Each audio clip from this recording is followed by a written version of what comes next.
जी, good evening. कैसे हैं आप लोग?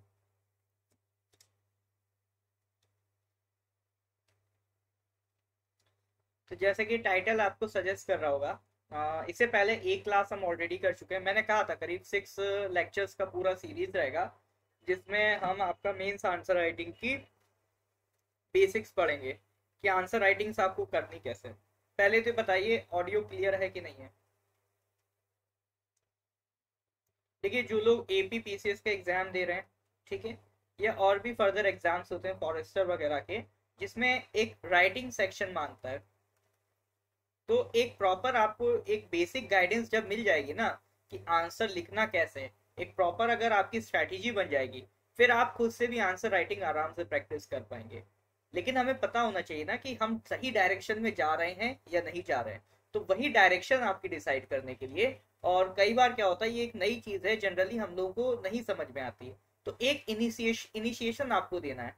फिर उसके आगे तो हम क्वेश्चंस आपको दिया करेंगे, आपको आंसर्स खुद से लिखना ही हुआ करेंगे, और उसे हम क्लास में डिस्कस करा करेंगे। इसी तरह की लाइव क्लासेस करा करा के आपके क्वेश्चंस डिस्कस करा करेंगे। ठीक है।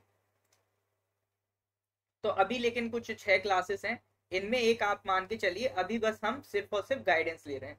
हम आंसर लिखना सीख रहे हैं, आंसर लिखना कैसे। मे भी हो सकता है नेक्स्ट क्लास से हम आंसर लिखना स्टार्ट भी कर दें।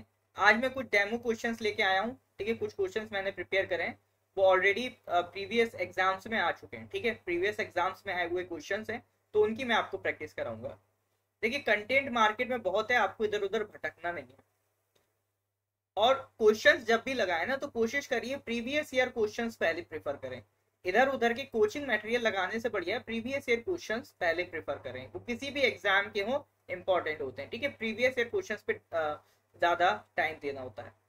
और जो लोग एपी पीसीएस की तैयारी कर रहे हैं, उनको तो थोड़ा ये भी पता होना चाहिए कि अब जो एपी पीसीएस है, या इंडिया के जितने भी स्टेट पीसीएस हैं, जनरल अगर मैं बात करूं, तो सब लोग यूपीएससी का पैटर्न फॉलो कर रहे हैं। जैसे एपी पीसीएस में पहले क्वेश्चन आते थे, कोई क्वेश्चन 5 नंबर का है, कोई क्वेश्चन 10 नंबर का है। बट अब ये लोग भी क्या है, यूपीएससी के पैटर्न पे जा रहे हैं। यूपीएससी में क्या पैटर्न रहता है, 12.5 मार्क्स के क्वेश्चन आते हैं, और 20 क्वेश्चन आते हैं। हर क्वेश्चन आपको 250 वर्ड्स में लिखना रहता है, ठीक है। ये यूपीएससी का पैटर्न चल रहा है, तो अपने को भी उसी पैटर्न पे तैयारी करनी है, ठीक है। क्योंकि कई लोग क्या है कि टाइम के साथ अपने आप को नहीं बदल पाते हैं, बट हम एक यंग जनरेशन है, तो जैसे जैसे वक्त बदलेगा, जज्बात बदलेंगे, अपन भी बदलेंगे, ठीक है। तो अपने को उसकी टेंशन तो नहीं लेनी है। चलिए जी, स्टार्ट करा जाए। हाँ जी, स्टार्ट करा जाए।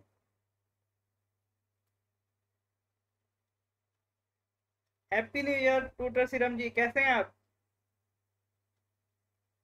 आपका न्यू ईयर बड़ा लेट हो रहा है।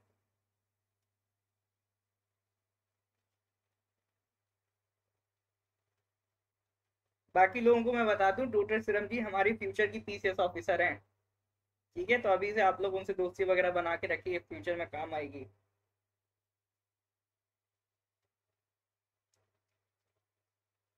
तो अपन क्या कर रहे थे, हाँ जी।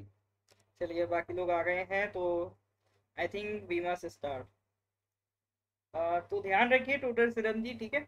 अभी आपको बहुत सारे एग्जाम्स देने हैं, अपना ड्रीम पूरा करना है, ठीक है।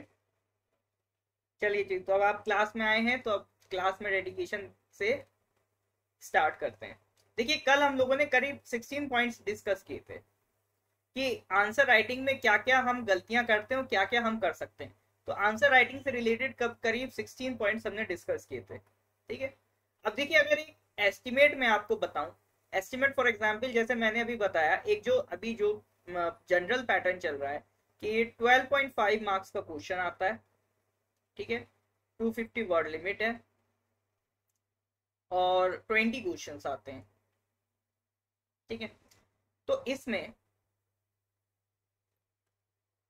ऑन एन एवरेज और 3 आवर्स का पेपर होता है, ठीक है। 3 आवर्स का पेपर होता है। तो ऑन एन एवरेज अगर आप देखेंगे 7 to 8 मिनट्स में आपको आंसर लिखना होता है। कई ऐसे स्टूडेंट्स हैं जो 25 मिनट्स में आंसर लिख रहे हैं। तो आप खुद सोचो, अपने कंफर्ट जोन में बैठ बैठ के अगर आप 25 मिनट्स में आंसर लिख रहे हो, तो एग्जाम में तो प्रेशर होता है, वहां तो 40 मिनट लग जाएंगे। और हमें आंसर कितनी टाइम में लिखना है, आंसर लिखना भी इंपॉर्टेंट है, with in the time limit लिखना भी इंपॉर्टेंट है। तो एक आंसर 7 to 8 मिनट्स में अपना बनना चाहिए।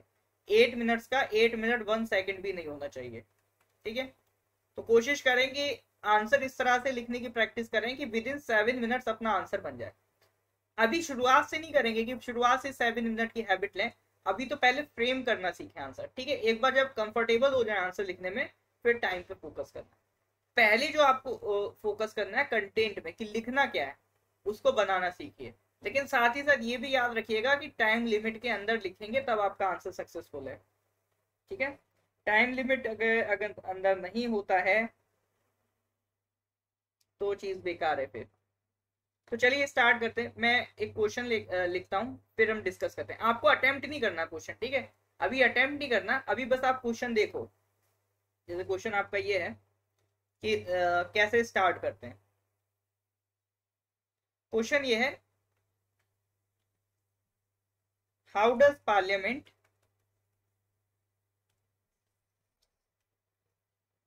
Control the union executive. ठीक है, how does parliament control the union executive, how effective is it's control. ठीक है, क्वेश्चन समझ में आया? इसका हमें आंसर लिखना है। ये क्वेश्चन आपका आया था 12.5 मार्क्स का था। ठीक है, 12.5 मार्क्स मतलब वही करीब 250 वर्ड्स आपको इसमें लिख के देने।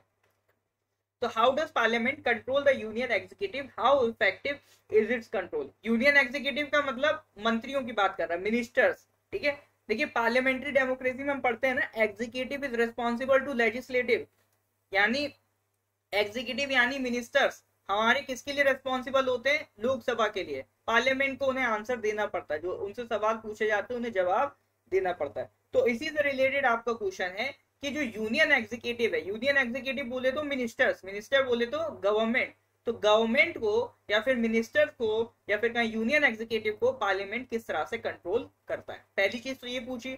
दूसरी चीज पूछी है कि जो कंट्रोल करने के प्रोसीजर हमारे पास हैं, जितने मेथड्स हमारे पास हैं, जितनी मैकेनिज्म हमारे पास हैं, उसको कंट्रोल करने के लिए उस मैकेनिज्म में कितना इफेक्टिव रोल पार्लियामेंट प्ले कर पा रहा है।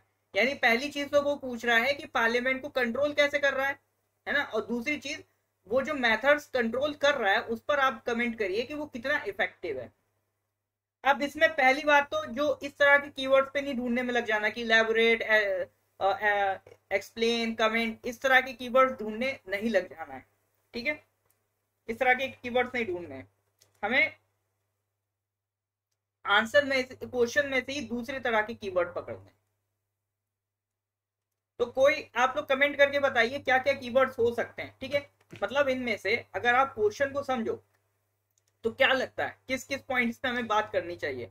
अच्छा, अब इतना तो समझ में हो रहा है ना कि यूनियन एग्जीक्यूटिव की बात हो रही तो स्टेट की बात नहीं करनी है। ठीक है ना, गवर्नर की बात नहीं करनी है, इतना तो आइडिया लग रहा है। मेरा पहला टारगेट है आपका डायरेक्शन बने। सबसे पहले डायरेक्शन ढूंढो, क्वेश्चन का डायरेक्शन क्या है, क्वेश्चन पूछना क्या चाह रहा है, क्वेश्चन की डायरेक्शन क्या है। क्योंकि लिमिटेड वर्ड्स में आप बहुत कुछ इधर उधर का नहीं लिख सकते। कल भी हमने डिस्कस किया था, लोग डेविएट हो जाते हैं। ठीक है, तो अब आप इसमें से खुद मेरे को बताओ क्या क्या कीवर्ड्स हैं जो आपको लगता है जिन पर हमें आंसर लिखना चाहिए, जिन पॉइंट्स को हमें डिस्कस करना है। और कीवर्ड कोई अलग नहीं होना चाहिए, इन्हीं में से कुछ वर्ड्स मुझे उठा के बता दो। इसी क्वेश्चन में से कुछ वर्ड इफेक्टिव मुझे उठा के आप बता दो जिन पे आपको लगता है कि हमें आंसर प्रोसीड करना चाहिए। ठीक है, तो डायरेक्शन देखिए सबसे पहले क्वेश्चन की, बताइए।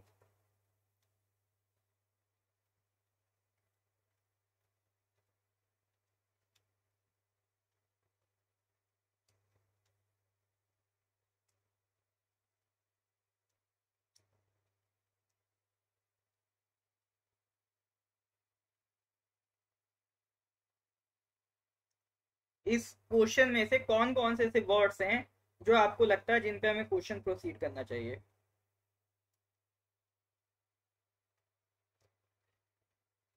देखिए लाइव क्लास है तो बिना आपके इंटरेक्शन के चल नहीं पाएगी ये, वरना मैं रिकॉर्डेड ना बना देता।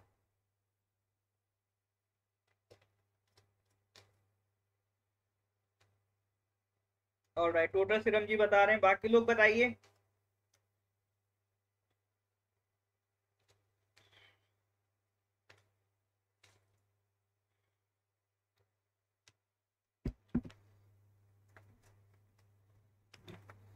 देखिए मॉर्निंग से मैं फीवर में था, बट स्टिल ये प्रॉमिस था कि ये क्लास आज की आपकी करानी है, ठीक है।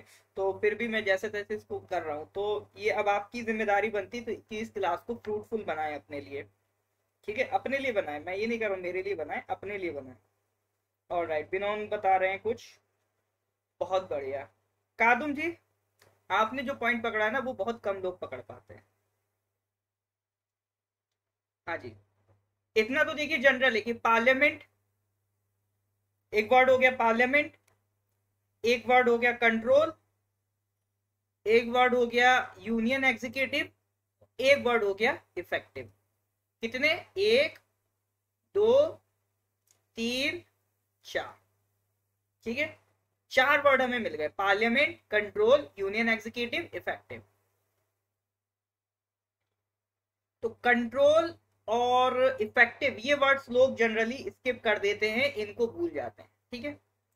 कंट्रोल और इफेक्टिव ये वर्ड्स पे जनरली लोग फोकस नहीं करते हैं, आपको करना है, ठीक है। सबसे पहले क्या पकड़ी हमने? डायरेक्शन पकड़ी।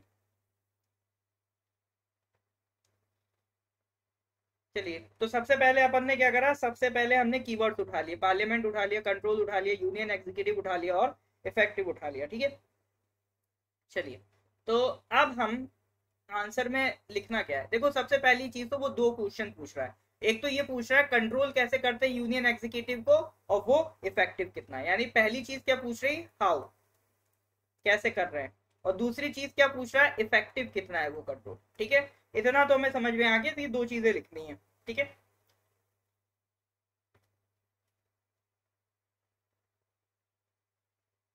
अब आप याद करो, हमने लास्ट क्लास में पढ़ा था कि आंसर के तीन पार्ट होते हैं। आंसर में हम तीन चीजें लिखते हैं, इंट्रोडक्शन, बॉडी, कंक्लूजन, ठीक है। और हमने कहा था कि इंट्रोडक्शन, बॉडी और कंक्लूजन, ठीक है, ये किस पे डिपेंड करते हैं? ये क्वेश्चन टू क्वेश्चन डिपेंड करते हैं कि इंट्रोडक्शन कितना बड़ा लिखना है, बॉडी कितना बड़ा लिखना है, कंक्लूजन कितना बड़ा लिखना है, ठीक है। तो अब आप ये बताओ, इंट्रोडक्शन, बॉडी और कंक्लूजन सबसे ज्यादा पॉइंट्स कहाँ लिखने चाहिए?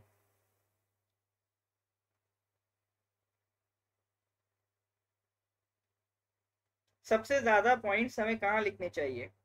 इंट्रोडक्शन, बॉडी, कंक्लूजन, सबसे ज्यादा पॉइंट्स हमें कहाँ लिखने हैं? देखिए लेक्चर अगर आपको लगता है इफेक्टिव है आपके लिए, तो प्लीज इसको लाइक शेयर जरूर करिए।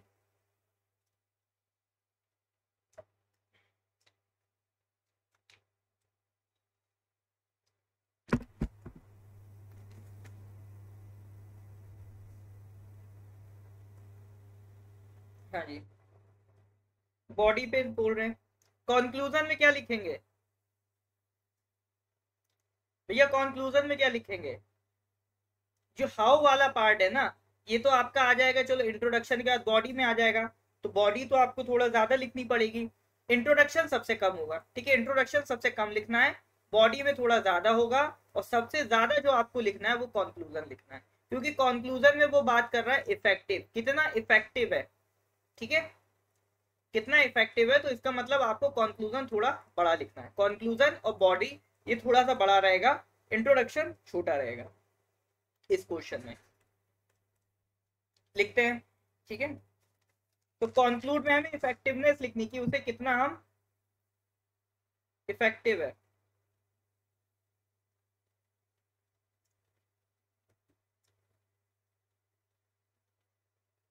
ऑलराइट, तो इंट्रोडक्शन में क्या लिख सकते हैं? इंट्रो में तो इसी तरह से लिख देंगे कि इंडियन सिस्टम, अभी आपको लिखना नहीं है, ठीक है, अभी बस समझना है और सुनना है। तो इंट्रोडक्शन में आप क्या लिख दोगे? Indian system, Indian parliamentary system is a system of checks and balances, ठीक है, between executive, legislative and judiciary, ठीक है। Indian parliamentary system is a system of checks and balances among executive, legislative and judiciary, ठीक है। थोड़ा सा इसको और अगर आप एडवांस करना चाहते हो, थोड़ा सा और बेहतरीन लिखना चाहते हो, तो ऐसे लिख सकते हो, Indian parliamentary system as oppose to US system of judicial supremacy and British system of parliamentary supremacy has checks and balances among executive, legislative and judiciary। यानी हमारा जो सिस्टम है पार्लियामेंट्री सिस्टम वो यूएस के जैसा नहीं है। यूएस में क्या है, जुडिशरी सुप्रीम है, जुडिशरी को बहुत पावर्स है, और ब्रिटिश की तरह भी नहीं है। ब्रिटेन में क्या है, ब्रिटेन में पार्लियामेंट की बहुत सुप्रीमेसी, पार्लियामेंट के आगे किसी की नहीं चलती। बट इंडिया में क्या है, कॉन्स्टिट्यूशन की सुप्रीमेसी है, नो डाउट। बट हमारा जो कॉन्स्टिट्यूशन में सिस्टम बना है ना, उसमें हमने जुडिशरी पे भी चेक्स एंड बैलेंसेस लगाए हैं, लेजिस्लेटिव पे भी लगाए हैं और एग्जीक्यूटिव पे भी लगाए हैं। एग्जीक्यूटिव को कौन कंट्रोल करता है, लेजिस्लेटिव। लेजिस्लेटिव बोले तो पार्लियामेंट। और जुडिशरी को कौन कंट्रोल करेगा, अगर कोई मतलब जुडिशरी अगर कुछ गलत करती है तो उसको भी लेजिस्लेटिव कंट्रोल कर लेगा, पार्लियामेंट कर लेगा, ठीक है। और अगर लेजिस्लेटिव कुछ गलती करता है, पार्लियामेंट कुछ गड़बड़ करता है या एग्जीक्यूटिव कुछ गड़बड़ करता है, तो उसको कौन कंट्रोल कर लेगा, जुडिशरी कर लेगा, ठीक है। तो एक दूसरे पे चेक्स एंड बैलेंसेस लगा रखे, इस तरह से हमारा सिस्टम है। तो ये हमारी खासियत है। तो इंट्रोडक्शन में बस इतना लिख देना, Indian system is a system of checks and balances between executive, legislative and judiciary. खत्म, यहाँ पर आपका इंट्रो हो गया खत्म, ठीक है। अब आपकी शुरू होती है बॉडी। अब एक बात ध्यान रखिएगा कि इंट्रोडक्शन आपने लास्ट में जो लाइन लिखी हो उसी से कनेक्ट करती हुई आपकी बॉडी होनी चाहिए, और बॉडी की लास्ट लाइन से कनेक्ट करती हुई कंक्लूजन होना चाहिए। कंक्लूजन थोड़ा भले अलग हो जाए, बट इंट्रोडक्शन से ही कनेक्ट होती हुई क्या होनी चाहिए, आपकी बॉडी।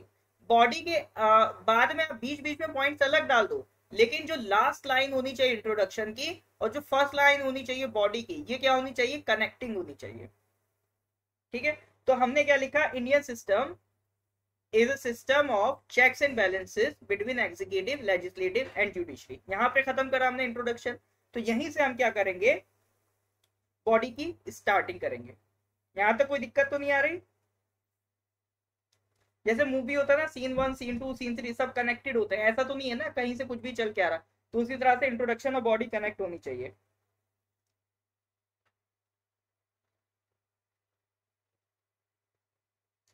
जैसे हमने लिखा is a system of checks and balances, तो बॉडी में लिखेंगे under the system of checks and balances, ठीक है। Under the system of checks and balances following are the veg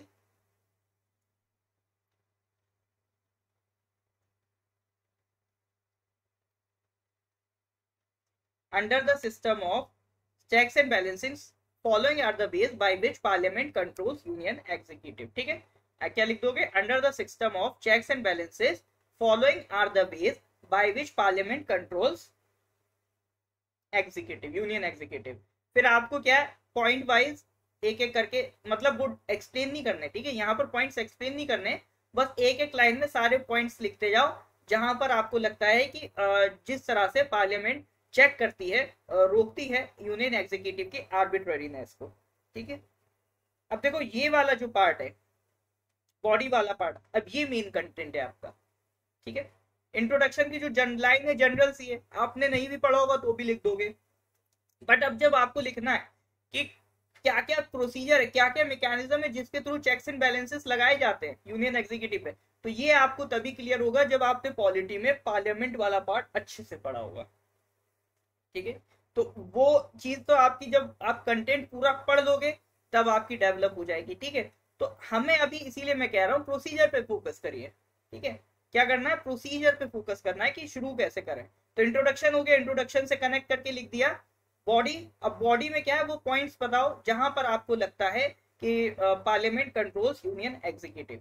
तो कई पॉइंट्स हैं, लाइक क्वेश्चन आवर, ठीक है, जीरो आवर, और क्या क्या कह सकते हो आप, और कह सकते हो कि discussion of annual financial statement, budget की बात करें, बजट भी तो डिस्कस होता है ना पार्लियामेंट में, उसमें भी आप कंट्रोल कर सकते हो, ठीक है। उसके बाद आप कह सकते हो कि जो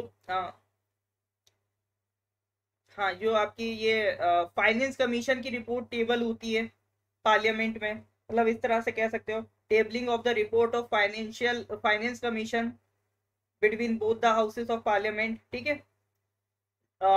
tabling the report of the linguistic officer before both the houses of parliament, tabling the report of the CAG before both the houses of parliament, tabling the report of the welfare of OBC before both the houses of parliament, ठीक है, placing the ordinance before both the houses of parliament within 6 weeks, ठीक है, within 6 weeks of the reassembly of the parliament। तो इस तरह से आपको points लिखते जाने।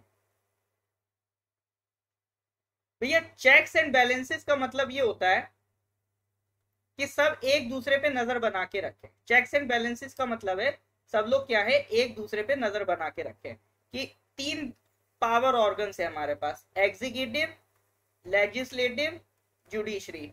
एग्जीक्यूटिव में कौन आते हैं, यूनियन एग्जीक्यूटिव की अगर हम बात करें तो प्रेसिडेंट हैं, प्राइम मिनिस्टर हैं, काउंसिल ऑफ मिनिस्टर है, ये सब किस में आ गए, एग्जीक्यूटिव में। मतलब जो गवर्नमेंट है हमारी वो किस में आ गई, एग्जीक्यूटिव में। लेजिस्लेटिव में कौन आ गई, आपकी पार्लियामेंट। पार्लियामेंट में क्या होता है, लोकसभा होता है, राज्यसभा होता है। और जुडिशरी में ये सुप्रीम कोर्ट, हाई कोर्ट। तो अगर एग्जीक्यूटिव यानी हमारे prime minister, council of ministers ऐसा कोई कदम उठाते हैं जो गलत है ना, कॉन्स्टिट्यूशन के खिलाफ है, तो आप डायरेक्ट जुडिशरी में कंप्लेन कर सकते हो, रिट फाइल कर सकते हो। तो इनको किसने चेक करा, चेक मतलब होता है रोकना, चेक मतलब क्या होता है, रोकना। तो जुडिशरी इनको गलत करने से रोक सकती है। इवन कुछ करप्शन वगैरह करेंगे तो पार्लियामेंट भी कंट्रोल कर सकती है। तो एग्जीक्यूटिव को लेजिस्लेटिव भी कंट्रोल करता है, जुडिशरी भी कंट्रोल करती है। इस तरह से हमारा सिस्टम बना है। अगर लेजिस्लेटिव यानी पार्लियामेंट कुछ गड़बड़ करती है, मानो कोई आर्बिट्ररी लॉ बना दे पार्लियामेंट, ऐसा लॉ बना दे जो कॉन्स्टिट्यूशन के अगेंस्ट हो, तो जुडिशरी क्या करेगी, उसे कैंसिल कर देगी, नल एंड वाइड कर देगी। यानी जुडिशरी किस पे नजर रखी है, लेजिस्लेटिव पे। अब जुडिशरी में कोई ऐसा जज आ जाए जो जज बनने लायक ना हो, करप्शन कर रहा हो, गलत डिसीजंस दे रहा हो, तो इस तरह के जज को लेजिस्लेटिव हटा सकता है, क्योंकि पार्लियामेंट दोनों हाउसेस की अगर अप्रूवल मिल जाए तो जज को भी हटाया जा सकता है। तो यानी सब लोग एक दूसरे को कंट्रोल करे हुए हैं, ठीक है। एग्जीक्यूटिव, लेजिस्लेटिव, जुडिशरी ये आपस में एक दूसरे को कंट्रोल करें। एक की पावर बढ़ती है तो दूसरा रोक लेता है, दूसरी की पावर बढ़ती है तो तीसरा रोक लेता है। इसको और अच्छे से समझना है। जैसे पहले होता था, जैसे अगर मान लो ये जब रीजनल किंगडम्स होते थे, तो मान लो 3 किंगडम है, ए बी सी। अगर ये किंगडम थोड़ा आगे बढ़ेगा तो ये इसको रोक लेगा, ये इसको रोक लेगा, ये थोड़ा आगे बढ़ेगा तो ये दोनों इसको रोकने में लग जाएंगे।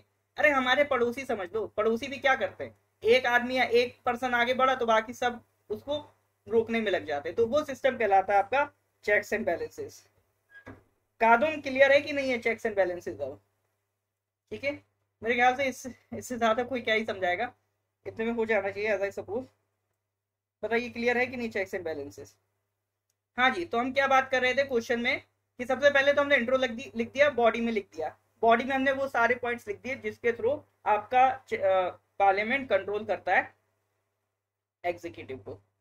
अब जब बॉडी में आपने सारे पॉइंट्स लिख दिए, फिर आप किसके आगे बढ़ोगे, फिर आप बढ़ोगे कंक्लूजन की तरफ। यही सबसे मेन पार्ट है यहाँ का, ठीक है। अभी तक जो आपने पढ़ा वो अगर थोड़ा आपने आइडिया है तो ये इंट्रोडक्शन और बॉडी तक इसमें आप लिख दोगे। कंक्लूजन इसमें टफ पार्ट है, क्योंकि आपको यहाँ बताना कितना इफेक्टिव रोल रहा है।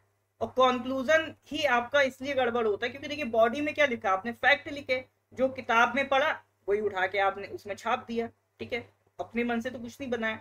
अब कंक्लूजन जो होता है वो आपका खुद का होता है, ठीक है। आंसर में जो असली परेशानी देते हैं ना, वो कंक्लूजन ही देने वाला है आपको। तो ये क्या है, आपको खुद से बनाना होता है। इसीलिए कंक्लूजन कैसा होना चाहिए, बैलेंस होना चाहिए। खुद से कहने का मतलब है पॉइंट्स आपको इसमें ऐसे रखने होंगे जो उस चीज को प्लस भी करें और उसको माइनस भी करें, ठीक है। पॉजिटिव निगेटिव दोनों चीजें लेके बैलेंस कंक्लूजन होना चाहिए, ठीक है। आंसर में जो आपको मेन बैलेंस करना होता है वो आपका कंक्लूजन ही है। अब कंक्लूजन में आप क्या लिख सकते हो, how effective is this control. अब पार्लियामेंट किस तरह से कंट्रोल करता है वो हमने बॉडी में बता दिया। अब वो कंट्रोल कितना इफेक्टिव है वो हम कंक्लूजन में बताएंगे, ठीक है।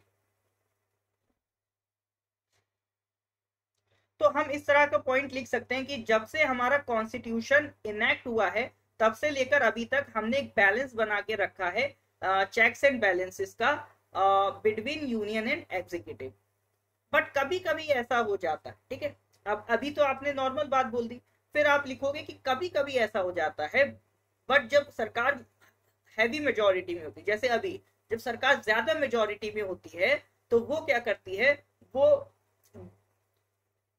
कमेटीज को स्किप करती है। जैसे पार्लियामेंट में कोई भी बिल आता है तो स्क्रूटनी के लिए, जांच के लिए कमेटीज बनाई जाती, सिलेक्ट कमेटीज बनाई जाती हैं, स्टैंडिंग कमेटीज में वो बिल भेजा जाता है, ताकि उसमें अगर कोई ऐसा प्रोविजन है जो नुकसानदायक हो तो उसको हटाया जा सके। तो जब सरकार हैवी मेजोरिटी में आ जाती है तो बिल कमेटी में नहीं जा पाते हैं, वो डायरेक्ट पास होने लगते हैं, मतलब बिल बनाना ज्यादा आसान हो जाता है, आपका डिबेट डिस्कशन कम हो जाता है। तो ये क्या हो गए, ये हो गए आपके निगेटिव पॉइंट्स, ठीक है। बट अब इसमें आपको पॉजिटिव भी लिखना है। अब पॉजिटिव ऐसे लिखोगे कि हालांकि ऐसा होने के बाद भी, how ever when when they उसके बाद जब भी कभी डिस्कशन होगा, लाइक जैसे आपका जब भी डिमांड ऑफ ग्रांट, जब भी बजट पास होगा, तो जब भी सरकार लोकसभा आएगी डिमांड ऑफ ग्रांट्स मांगने, तो जो सरकार का एजेंडा है, सरकार का जो स्टैंड है, उसको हाईलाइट करा जाएगा बजट में। और जब वो हाईलाइट होगा तो वो उसमें डिबेट एंड डिस्कशन होगा, ठीक है, उसको आप स्किप नहीं कर सकते। तो बजट वाले पार्ट में जो डिबेट डिस्कशन होता है वो आप स्किप नहीं कर सकते। जब प्रेसिडेंट साहब इनॉग्रेट करते हैं, पहला सेशन लेते हैं साल का, या लोकसभा का जो पहला सेशन होता है, तो प्रेसिडेंट साहब जब उसमें अपनी बात रखते हैं, ठीक है, तो जब प्रेसिडेंट साहब अपनी बात रखते हैं तो हम वहां पर सरकार की पॉलिसीज को हाईलाइट कर सकते हैं, क्योंकि प्रेसिडेंट साहब क्या होते हैं, एक इनॉग्रल सेशन करके जाते हैं, है ना। जब भी साल का नया सेशन, लोकसभा का पहला सेशन होगा साल का, तो प्रेसिडेंट साहब क्या होते हैं, एड्रेस करते हैं पूरी लोकसभा राज्यसभा को, कि सरकार के बिहाफ से, कि सरकार ने क्या क्या किया है, तो सरकार के काम वहां पर हाईलाइट हो रहे हैं। और उसके बाद भी जब वोट ऑफ थैंक्स पास होता है, तो वोट ऑफ थैंक्स में सरकार के ऊपर डिबेट डिस्कशन होता है। जो अपोजिशन है वो डिबेट डिस्कस कर सकता है सरकार से, गवर्नमेंट से, कि भाई आपने ये गलती करी, ये गलती करी। तो ये भी आपका एक पॉइंट है ना। पहले तो आपने कह दिया कि हाँ, जब मेजोरिटी आती है तो सरकार के लिए बिल पास करना आसान हो जाता है, वो पार्लियामेंट्री कमेटीज, सिलेक्ट कमेटीज को स्किप करने लगते हैं। बट उसके बावजूद भी, अपार्ट फ्रॉम दैट, जब आपका डिस्कशन होता है बजट पे, जब आपका प्रेसिडेंट साहब डिस्कशन करते हैं, वो जब प्रेसिडेंट साहब एड्रेस करते हैं पार्लियामेंट को, तो वहां पर वो सरकार की पॉलिसीज हाईलाइट होती हैं और उस पर डिबेट फिर भी होगी ही होगी। तो आपने दोनों पॉइंट लिखे इसको कंक्लूड कर देना है, ठीक है। तो वहां पर सरकार के लूप होल्स और मिस्टेक्स को हम हाईलाइट कर सकते हैं जब प्रेसिडेंट साहब उसको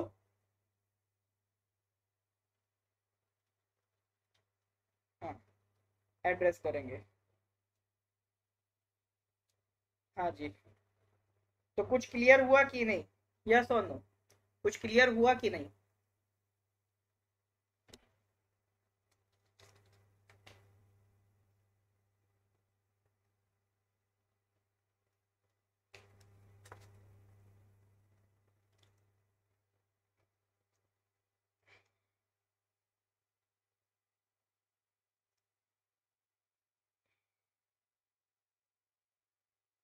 हाँ जी बताइए, अगर क्लियर है तो please give me a thumbs up.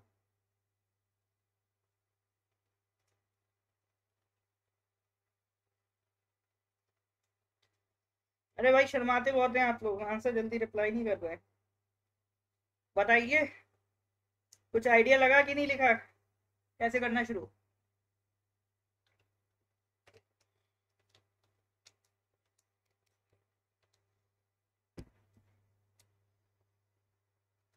अच्छा, यहाँ पे मैं अनाउंस कर दूं कि जैसे अगर कोई स्टूडेंट हो जो एपीपीसीएस का बैच ज्वाइन करना चाहता है, ठीक है, एपीपीसीएस प्रीलिम्स के स्पेसिफिक हमारे पास कोर्स हैं। फॉरेस्टर के रिगार्डिंग हेड कांस्टेबल का भी एग्जाम आ रहा है, तो उसके रिगार्डिंग जो कोर्सेज है वो इंडिविजुअल कोर्सेज हैं। असिस्टेंट इंजीनियर, टीजीटी, पीजीटी, तो इसमें जो जनरल नॉलेज और जनरल इंग्लिश वाला पार्ट है उसके लिए हमारे पास कोर्स अवेलेबल है। प्लस जीके, मैथ्स और इंग्लिश का अगर आपको सेपरेट कोर्स भी चाहिए वो भी हमारे पास अवेलेबल है। इवन एपीएसएसबी का भी पर्सनल असिस्टेंट के एग्जाम होने वाला है, उसका भी हमारे पास कोर्स अवेलेबल है। तो अफोर्डेबल प्राइसेस में कोर्स है, तो आप इनमें से जो कोर्स ज्वाइन करना चाहें कर सकते हैं, ठीक है, in case if you are interested.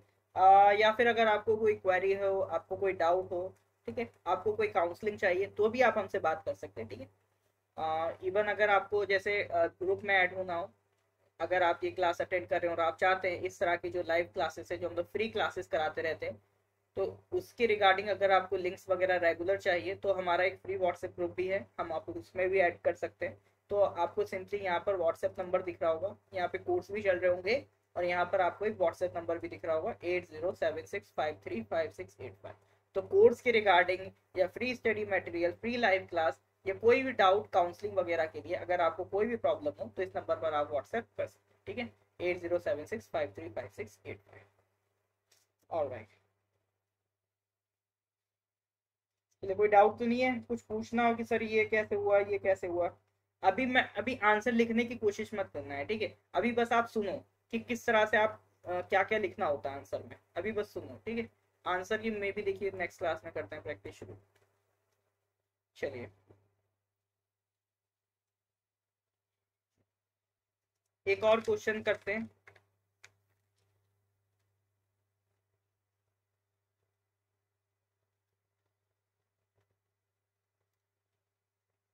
इसी चीज में जो पिछला क्वेश्चन था, कंक्लूजन में आप ये भी लिख सकते हो कि अभी रिसेंट टाइम्स में पेंडेमिक में जो पार्लियामेंट है उसके सेशंस कम हुए, पार्लियामेंट फ्रिक्वेंटली नहीं काम कर रहा है, ठीक है, parliament has not met frequently. तो उस केस में हमें कुछ डिजिटल सॉल्यूशन पे भी गौर करना चाहिए ताकि पार्लियामेंट्री फंक्शन किसी तरह से डिस्टर्ब ना हो पाए किसी पैंडेमिक या किसी भी और रीजन की वजह से।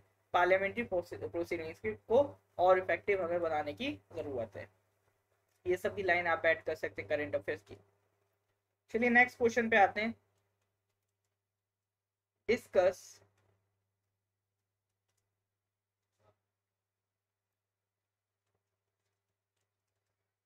The main objectives of the Indian national movement up to 1905, ठीक है, discuss the main objectives of the Indian national movement up to 1905।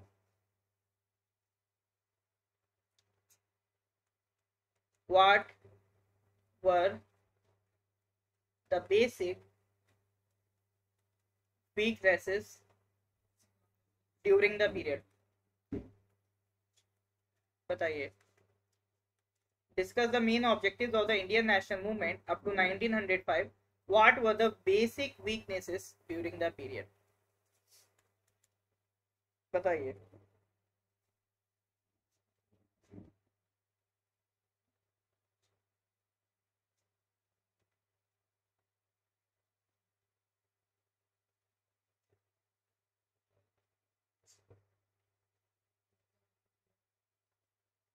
इसमें सबसे पहले डायरेक्शन ढूंढेंगे, ठीक है, सबसे पहला काम क्या है, कीवर्ड्स पकड़ो, सबसे पहले कीवर्ड्स बताओ आप।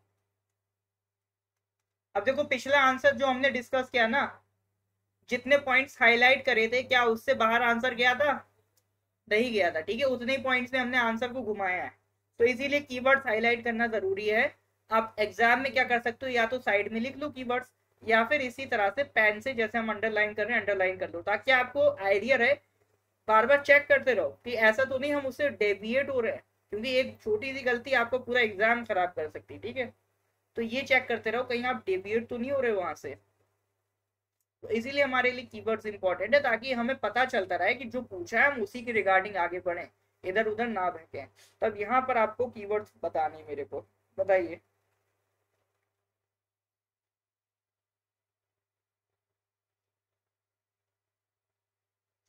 तो बढ़िया,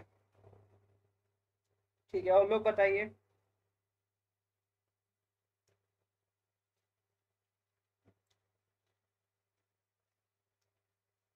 कादम जी ने बताया, बिनोन ने बताया, बाकी लोग बताइए।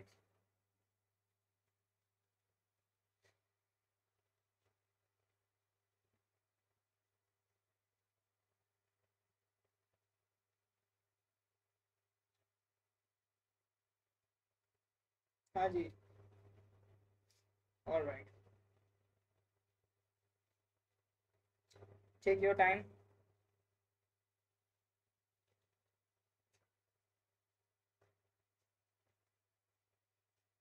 Take your time.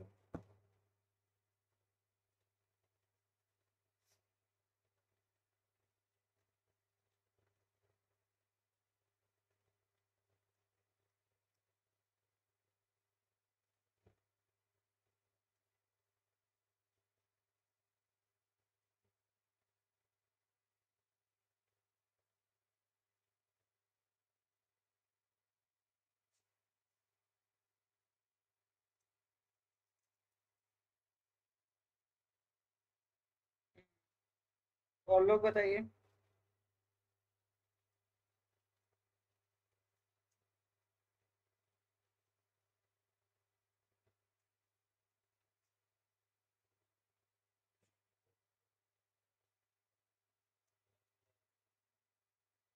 हाँ जी। अब देखो इसमें कीवर्ड्स क्या हैं। बहुत बढ़िया, आप लोगों ने सही बताया। एक तो ऑब्जेक्टिव्स हो गया, एक हो गया आपका Indian national movement up to 1905, ठीक है, ये पहला, ये दूसरा, और तीसरा बेसिक वीकनेसेस, ये तीसरा। ठीक है, तीन चीजों पे फोकस करना है। ऑब्जेक्टिव्स किसके? Indian national movement up to 1905। अगर आपने थोड़ी हिस्ट्री पढ़ी हो तो मैं बता दूं, जो 1905 कहने का मतलब है कि 1905 तो मॉडरेट्स की चली थी, फिर एक्सट्रीमिस्ट आ गए थे। ठीक है, हिस्ट्री में दो फेज स्टार्टिंग में, गांधी जी से पहले दो फेजेस है इंडियन नेशनल मूवमेंट के, एक मॉडरेट्स, फिर आ जाते हैं आपके एक्सट्रीमिस्ट। ठीक है, तो ये बात करना चाह रहा है मॉडरेट फेज की, क्योंकि 1905 लिखा है। तो तब तक जो मॉडरेट फेज है उनके क्या ऑब्जेक्टिव्स थे, करना क्या चाहते थे वो। ठीक है, और दूसरी बात करनी है वीकनेसेस की, कि उनकी कमजोरियां क्या थी। क्वेश्चन क्लियर हो गया ना? जो 1905 तक मॉडरेट्स थे वो करना क्या चाहते थे, क्या उनके ऑब्जेक्टिव्स थे, और उनकी कमजोरियां क्या थी। दो चीजों पे आपको बात करनी है क्वेश्चन में, अगर आप क्वेश्चन को पकड़ो।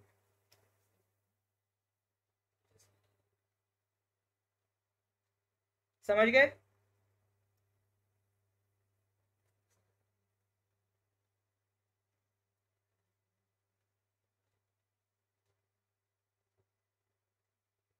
हाँ कादम जी, उसी पे हम आ रहे हैं। ठीक है, तीन ऑब्जेक्टिव्स पकड़े, आप ही के पॉइंट पे आ रहे हैं कादुम हम। ठीक है, अब मेरे को बताइए, आईबीसी इंट्रोडक्शन बॉडी कंक्लूजन, इसमें सबसे ज्यादा पॉइंट कहाँ लिखने पड़ेंगे?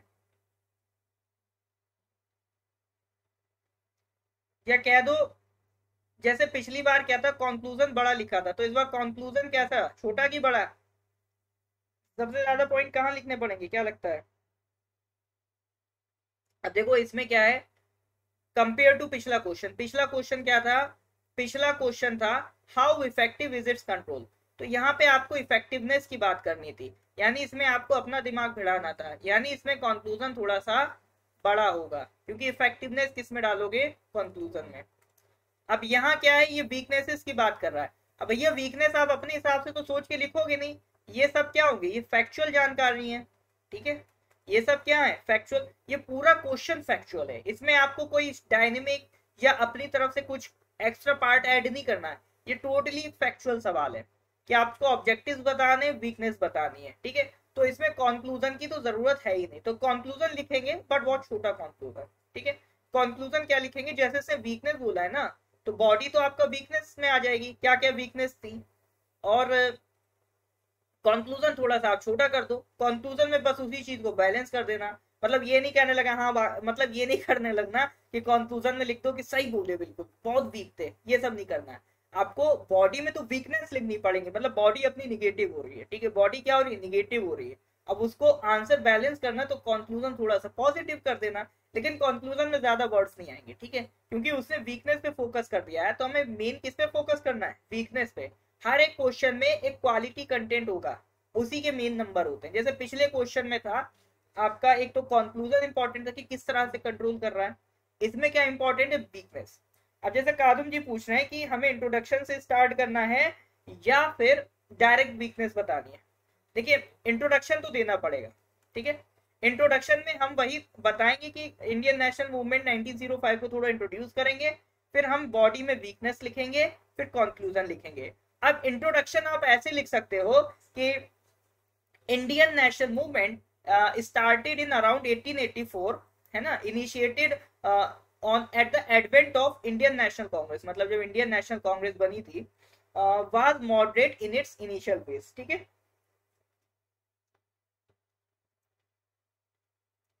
तो इस तरह से लिख देना, Indian national movement that was started in around 1884 with the advent of the Indian National Congress, was started in its moderate phase up to 1905, ठीक है।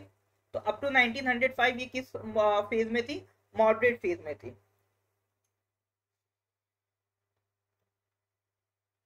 और जो मॉडरेट लीडर्स से कौन थे, these moderate leaders were middle class, were belong to middle class families, including, अब नाम दे देना कुछ मॉडरेट लीडर्स का, like Badruddin Tyabji, WC Banerjee, Dadabhai Nehru ji, Pherozeshah Mehta, ठीक है। These moderate leaders include WC Banerjee, Badruddin Tyabji, Dadabhai Nehru ji, Pherozeshah Mehta.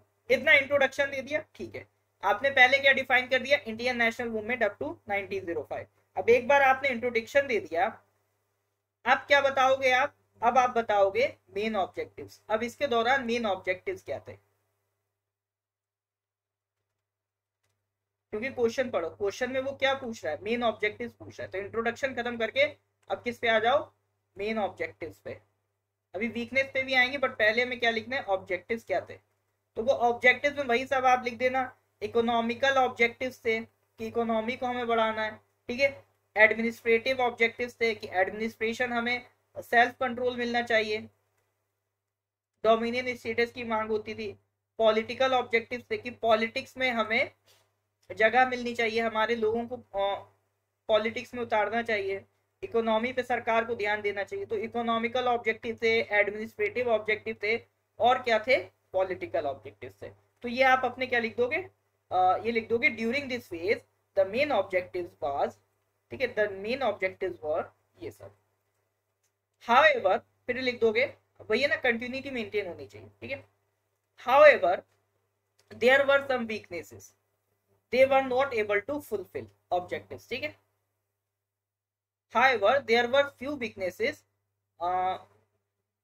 so they were not able to fulfill their objectives। तो उनके objectives तो थे, लेकिन उनके पास कुछ ऐसी, उनकी कुछ weaknesses थी जिसकी वजह से वो objectives fulfill नहीं कर पाए।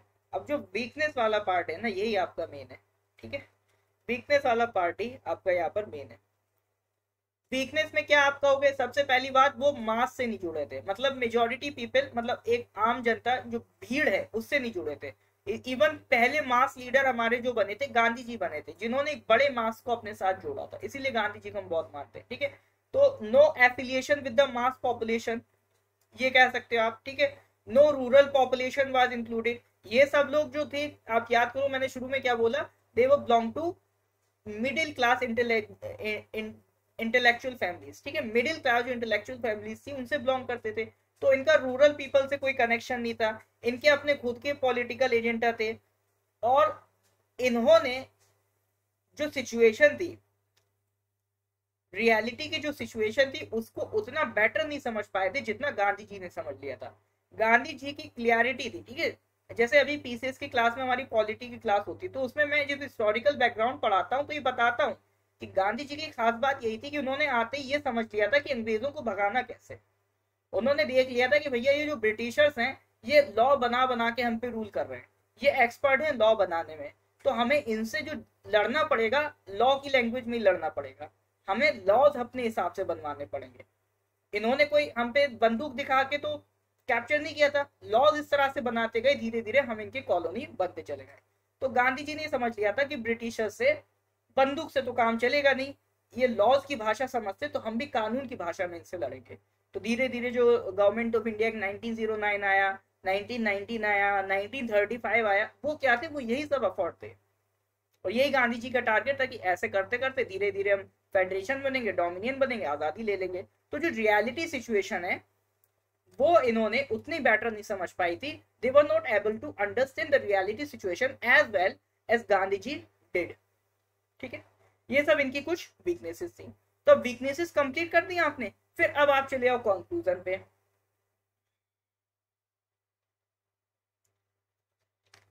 अब कंक्लूजन में क्या करना, वीकनेस थोड़ा सा निगेटिव हो गया तो कंक्लूजन थोड़ा सा पॉजिटिव कर दो, ताकि ओवरऑल जो आंसर रहे वो कैसा रहे, ओवरऑल आपका आंसर पॉजिटिव दिखे, मतलब बैलेंस दिखे। तो लास्ट में आप कह दोगे बाय सेइंग दैट फ्रॉम 1884 आप क्या लिखोगे, फ्रॉम 1884 टू 1905 जो मॉडरेट्स थे were at the main political stage, जो मेन पॉलिटिकल स्टेज थी वहां पर आपके कौन थे, मॉडरेट्स थे। और उन्होंने इकोनॉमिकल ड्रेन थ्योरी समझाई थी हमें, उन्होंने ये चीज हाईलाइट कर दी थी, they were able to highlight the economical drain theory by which Britishers were exploiting India. मतलब जो दादा भाई नेहरूजी की इवन पहली किताब आई थी, जो पहली किताब जिस पर्सन ने लिखी है इंडिया की इकोनॉमिक ड्रेन के ऊपर, कि उन पहले वो पर्सन माने जाते हैं जिन्होंने ये दुनिया को बताया था कि ब्रिटिशर्स ने हम पे इकोनॉमिकली अटैक किया, ठीक है, इकोनॉमिकली हमें खत्म कर दिया, ये बताने वाले दादा भाई नेहरूजी थे जो मॉडरेट थे। यानी मॉडरेट्स का एक कंट्रीब्यूशन आपको ये हाईलाइट कर देना है कि एक तो ये 1884 से 1905 के बीच मेन पॉलिटिकल स्टेज पे थे, दूसरा ये कि इकोनॉमिकल जो ड्रेन है वो हाईलाइट करने वाले जो सबसे पहले थे वो मॉडरेट्स ही थे। तो बस इतना कंक्लूजन लिख के इसको खत्म कर देना है। और इसके साथ साथ उन्होंने इंडिया के लोगों को एक पॉलिटिकल मेच्योरिटी भी दी। अब तिलक आए, तिलक बाद में आए, तिलक भी अपने गुरु जो मानते थे दादा भाई नेहरूजी, दादा भाई नेहरूजी को बहुत मानते थे तिलक। गांधी जी अपना गुरु मानते थे गोपाल कृष्ण गोखले, जिन्ना अपना गुरु मानते थे जी के गोखले। गोखले कौन थे, जी के गोखले वाज मॉडरेट लीडर। तो जो मॉडरेट लीडर थे ये इंस्पिरेशन बने तिलक के लिए, गांधी के लिए, आगे जितने भी लीडर्स आए इन्होंने इन्हीं से इंस्पिरेशन लिए। तरीके उनके अलग रहे होंगे नो डाउट, बट ये गुरु बने, इंस्पिरेशन बने। और यही एक स्टूडेंट का पार्ट होता है कि आप टीचर से बस एक इंस्पिरेशन लेते हो, तरीका आप अपना ही लगाते हो। ये नहीं कि जो जो रास्ता टीचर ने बताई उसी पे चलते आ रहे, टीचर से एक इंस्पिरेशन लेके अपने रास्ते खुद बनाते हैं। तो बाद में जो बाद में जो लीडर्स आए उनके लिए जो पॉलिटिकल मेच्योरिटी प्रोवाइड करी वो इन्हीं लोगों ने करी, ठीक है। तो ये पॉइंट्स आपको वीकनेस कंक्लूजन में लिख के आंसर को खत्म कर देना है, ठीक है। मास पार्टिसिपेशन का रीजन इसीलिए था क्योंकि मास की जो प्रॉब्लम थी ये वो बात ही नहीं करते थे।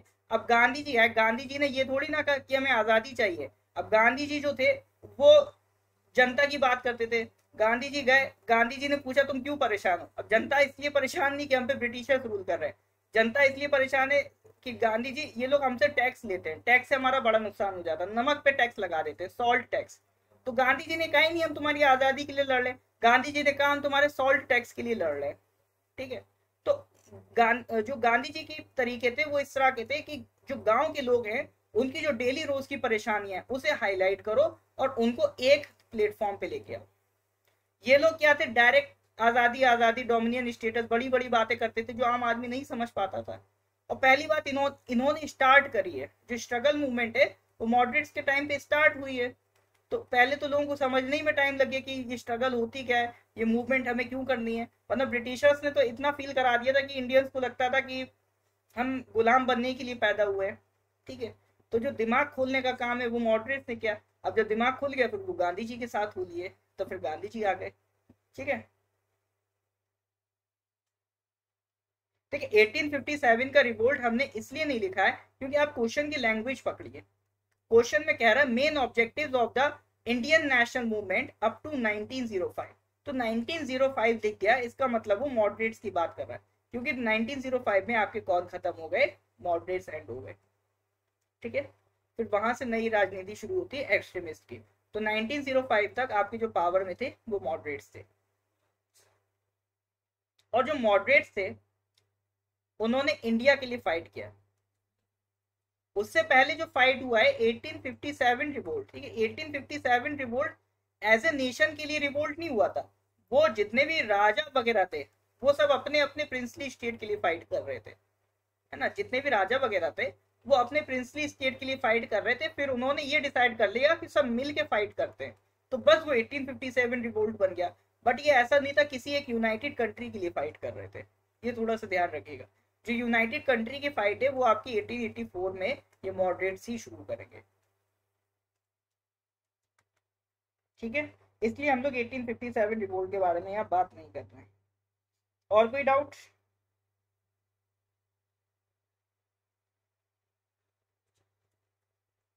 देखिए, मास पॉपुलेशन तभी जुड़ती है जब आप उनके मुद्दों की बात करते हैं, ठीक है, वरना नहीं जुड़ती है। गांधी जी उनके लोकल के मुद्दों पे बात करते थे। कानून क्लियर है कि नहीं है? बाकी लोग बताइए, यस और नो?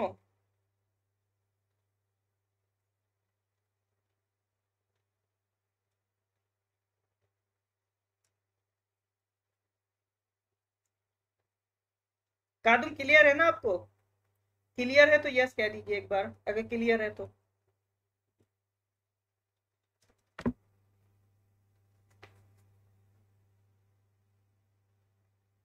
ऑलराइट।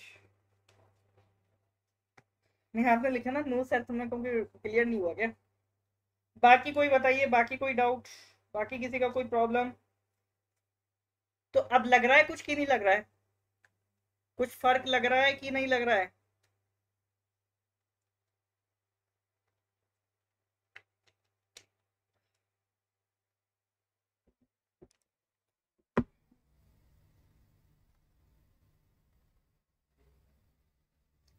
फर्क लग रहा है कि नहीं लग रहा है? अगर आपको आंसर राइटिंग प्रैक्टिस करनी है, एक बना लीजिए कि वीक में मेरे को 5 डेज लिखने हैं। वीक में 5 डेज आंसर लिखिए। और जैसे मैंने बताया, एनसीईआरटी के जो बेसिक बेसिक क्वेश्चंस होते हैं, पीडीएफ मिल जाती है एनसीईआरटी की 6 to 12 की। उनके जो क्वेश्चंस लिखे होते हैं चैप्टर के पीछे, छोटे छोटे क्वेश्चंस होते हैं, उनका आंसर लिखने का कोशिश कीजिए, ठीक है? वहां से आपकी एक हैबिट बनेगी। बहुत सी चीजें होती है, ये आंसर राइटिंग एक्चुअली एक ऐसी चीज है जो, इसमें कोई कुछ नहीं कर सकता, सिर्फ प्रैक्टिस। मैं बस इतना कर सकता हूँ कि डिफरेंट डिफरेंट क्वेश्चंस लाके आपको समझाऊं, इस तरह के क्वेश्चन में ऐसे लिखना होता है, इस तरह के क्वेश्चन में ऐसे लिखना होता है। बाकी सब एक्सपीरियंस से आ जाता है। और ये नहीं सोचना कि हम नहीं लिख पाएंगे, क्योंकि आप ही के जैसे लोग होते हैं, आप ही के आईक्यू के लोग होते हैं जो आंसर लिखते भी हैं और अपना एग्जाम भी क्लियर करते हैं, ठीक है? तो ये नहीं सोचना है कि मेरे से ये एग्जाम नहीं निकलेगा, मैं आंसर नहीं लिख पाऊंगा या लिख पाऊंगी। ये दिमाग से निकाल देना। आप लिखेंगे, बस थोड़ा सा प्रैक्टिस करनी पड़ेगी, पेशेंस रखना पड़ेगा। धीरे धीरे प्रैक्टिस डेवलप होगी, अपने आप क्लैरिटी बनेगी, अपने आप आंसर लिखोगे। बस एक चीज एश्योर कर लो कि प्रैक्टिस भर के करनी है। अगर प्रैक्टिस की आदत डाल ली, प्रैक्टिस खूब कर ली, फिर आपके लिए मजाक ही है। जैसे मैथ्स में ट्रिगो होती है, ट्रिग्नोमेट्री में भी यही मसला है। उसमें कोई टीचर आपको फॉर्मूले बता के काम नहीं चला सकता, ठीक है? फॉर्मूले वही लिमिटेड है। अब उनको अप्लाई कैसे करना है, वो एक्सपीरियंस से आता है, प्रैक्टिस से आता है। वो टीचर प्रैक्टिस कराते हैं, डिफरेंट डिफरेंट तरीके को क्वेश्चन कराते हैं, हम अपने आप सीख जाते हैं प्रैक्टिस से। सेम यहाँ पर है, डिफरेंट डिफरेंट क्वेश्चन करेंगे, अपने आप आइडिया लगता जाएगा कि अच्छा आंसर क्या है, बुरा आंसर क्या है। फिर आप खुद अपना आंसर चेक कर पाओगे कि हाँ, ये मेरा अच्छा है कि बुरा है। यस और नो? देखिए, ऐसे राइटिंग में भी सेम यही प्रोसीजर फॉलो करना है, ठीक है? आंसर राइटिंग एक ही, ऐसे राइटिंग में भी सेम यही प्रोसीजर फॉलो करना है। उसमें भी कीवर्ड्स पकड़ने, इंट्रोडक्शन, बॉडी, कंक्लूजन। प्लस साथ ही साथ ऐसे राइटिंग के लिए क्या है, इंग्लिश में हम क्लासेस करवाएंगे, तो वहां से आप ऐसे राइटिंग सीख जाएंगे। और बाकी जीएस में जो ऐसे राइटिंग है, वो मैं बता रहा हूँ, सेम यही प्रोसीजर फॉलो करना है, उसके लिए अलग से कोई प्रोसीजर नहीं है। इवन जो ऑप्शनल सब्जेक्ट के आंसर राइटिंग है, प्रोसीजर यही है। मैं यहाँ पर आपको ये नहीं कह रहा हूँ ये क्वेश्चन है आंसर रट लो यही आने वाला, मैं ये नहीं कह रहा हूँ। मैं तरीका बता रहा हूँ। एक बार ये तरीका बैठ गया ना, सेम तरीका ऐसे में काम करता है, ठीक है? कुछ अलग नहीं उसमें। चलिए जी, तो आज यही दो क्वेश्चन करते हैं, आज यहीं पे खत्म करते हैं। फिर नेक्स्ट क्लास में कुछ और क्वेश्चन करेंगे, फिर हम और आगे बढ़ेंगे, ठीक है? नेक्स्ट क्लास में भी हो सकता है अल्टरनेट डेज पे करेंगे, तो परसों करेंगे, कल करेंट अफेयर्स का क्लास होगा, तो इन्फॉर्म कर दिया जाएगा आपको। और इन्फॉर्मेशन अगर आपको हमसे किसी भी तरह का चाहिए, तो ये व्हाट्सएप नंबर 8076535685, इस पर आपको व्हाट्सएप कर देना। ये अमरजीत सर का नंबर है, सर व्हाट्सएप कर देंगे, तो वो आपको फ्री ग्रुप में ऐड कर देंगे, ठीक है? तो कोई दिक्कत हो तो बता देना है, यस और नो? ठीक है? देखिए, लेक्चर अच्छा लगा हो तो प्लीज़ इसको लाइक कर दीजिए, शेयर कर दीजिए। और हमारा जो फेसबुक पेज है, उस पर एक रिव्यू सेक्शन है, वहां पर जाके आप अपना फीडबैक बता सकते हैं, क्योंकि आपका जो रिव्यू है वो टीम को इंस्पायर करता है आगे बढ़ने के लिए, ठीक है? तो चलिए क्लास को यहीं एंड करते हैं। So thank you everyone, good night.